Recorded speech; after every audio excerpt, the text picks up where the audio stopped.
Welcome, ladies and gentlemen. Today we're going to be talking about the HiFiMAN Susvara headphones. It's part of our headphone series, and I hope you enjoy it.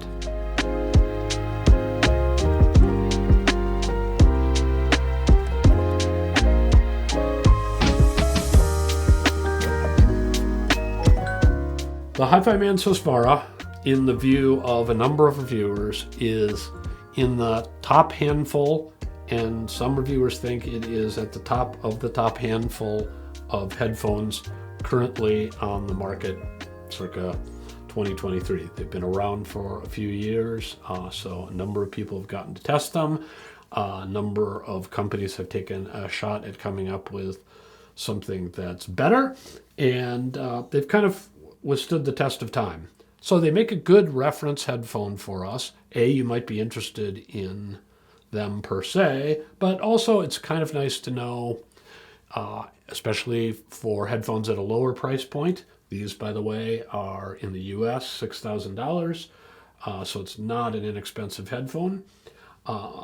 You might want to know, if you were shopping at a lower price point, what's the level of approximation of the sound you can get at, a steeper price. Okay, so I think this provides a very nice reference. I have a lot of experience with HiFiMAN headphones. They do a very nice job, so I was pretty confident going in that these would at least be okay. I'll talk in a minute about sound quality. First of all, just to go over the setup here, this is a typical plug-in design that requires an amplifier. This is a planar magnetic headphone, which is a little bit different way of making sound than you have in typical, especially under $1,000 headphones. In these headphones, you've got a sheet of mylar or plastic, and that thin sheet of plastic, which is quite large, you can kind of see the size of the diaphragm here. That sheet of plastic has electrical wire, if you want to call it that, electrical traces bonded to it, and then there's an array of magnets hung outside of where the diaphragm is.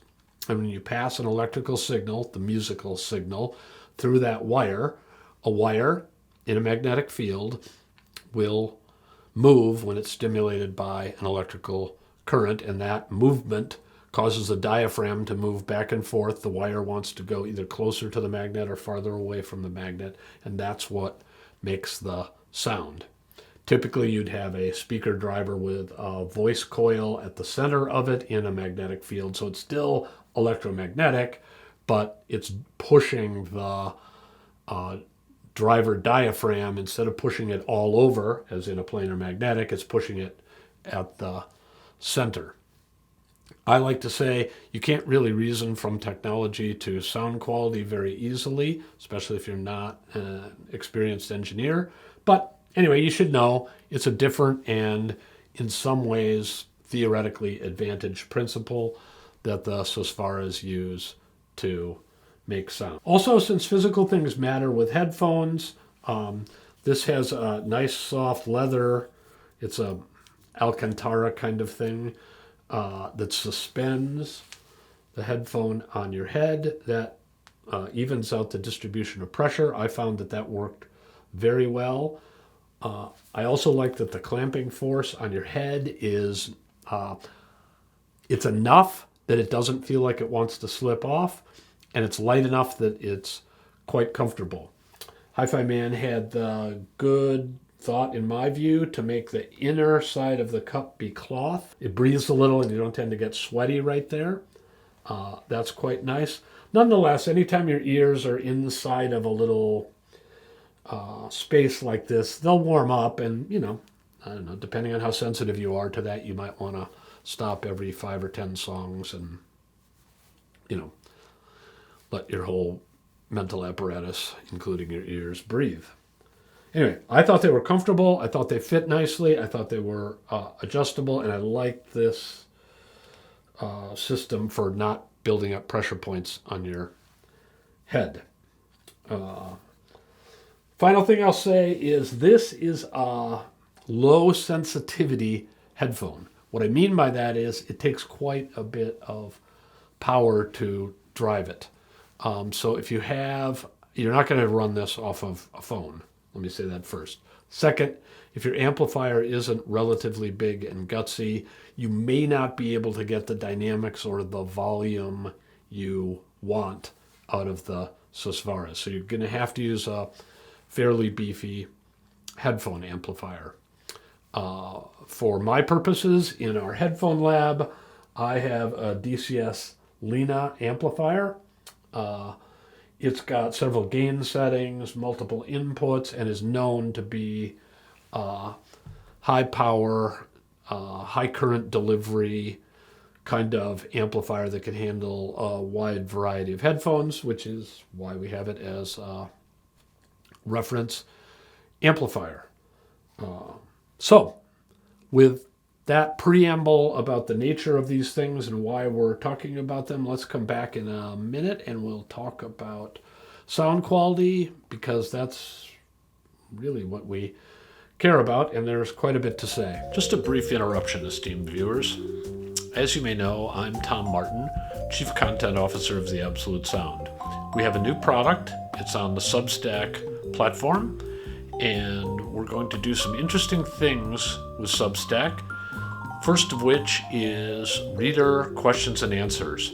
Each Monday, readers will submit questions. We'll pick the most interesting ones and we'll answer the questions on Friday. We'll also have early access to articles and special blogs that don't appear anywhere else. We hope you'll join us. It's only a cost of a cup of coffee per month. Just check on the screen or in the show notes below. Thanks, and now back to the show. I found the sound quality of the HiFiMAN Susvaras to be superb. I don't think the reviewers who have praised this headphone are wrong. I don't mean at the specific detailed level. I mean, we all have quibbles about everything that gets said in reviewer land, but generally speaking, this is a very, very good headphone. I get what people have heard, and I've enjoyed listening to them tremendously. But I think you want and you deserve a little bit more detail in that, so let's go through it.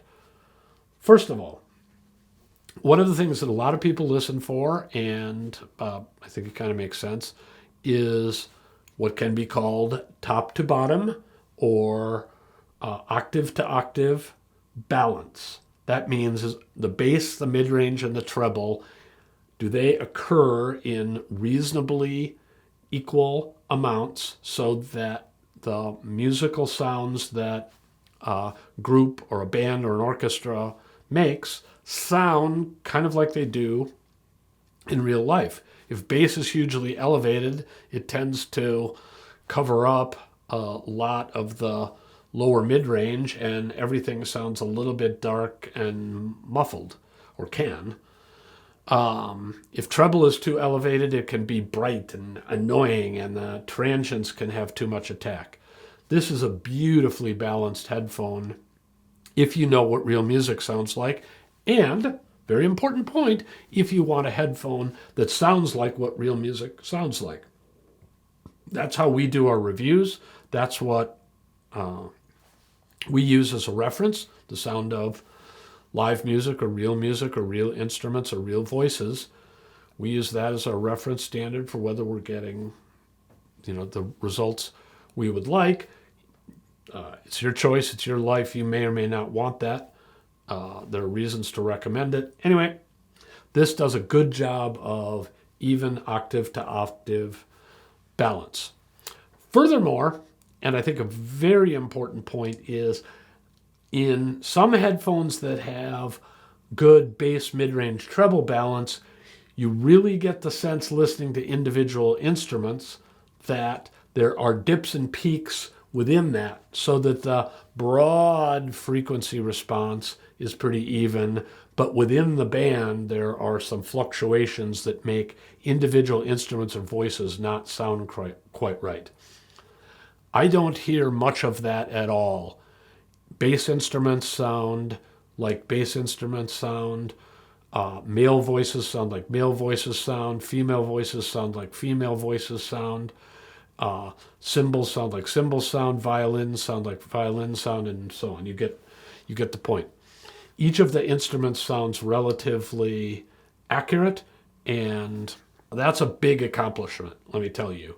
There are many, many headphones that are relatively balanced at the macro level, but at the micro level, there are quite a few variations. So, chalk that one up as a second advantage of the Susvara. The third thing I liked about the Susvaras is they present instruments with a good degree of detail. That's partially, I think, because there isn't a lot of wavering in the frequency response, but I think it's also because their small signal behavior, that's what it can be called, is pretty good. I'm going to come back to that at the end of this section and talk a little bit more about it. But again, you hear quite a bit of detail and life in the different instruments with these headphones, and that makes it very enjoyable. Dynamics are also excellent. As I said, you need a big amplifier, but once you have a big amplifier, there's really a sense with the Susvaras that you can do delicate sounds that are kind of soft, and you pick up the detail and you pick up that low-level material. But then, when the Stratocasters ring out and, Metric or Death Cab for Cutie is just wailing away, that power pop kind of stuff also comes through well. And the bands that go from soft to loud and soft to loud over and over again, it just tracks that nicely. And the sense of dynamic realism is really good. The dynamic transients aren't overdone. They're not driving spikes through your head. But you really get a sense of aliveness and punch with these that, again, I think makes them quite enjoyable and allows you to get into this place where you very easily stop listening to the sound and just start enjoying the music, which is, really about the highest praise that you can give any piece of audio gear. So, many, many, many good things. Spatial imaging is very dependent with any headphone on the nature of the recording. I did think they did a nice job of having the sound feel like it was coming a little bit from outside of your head rather than from inside of your head.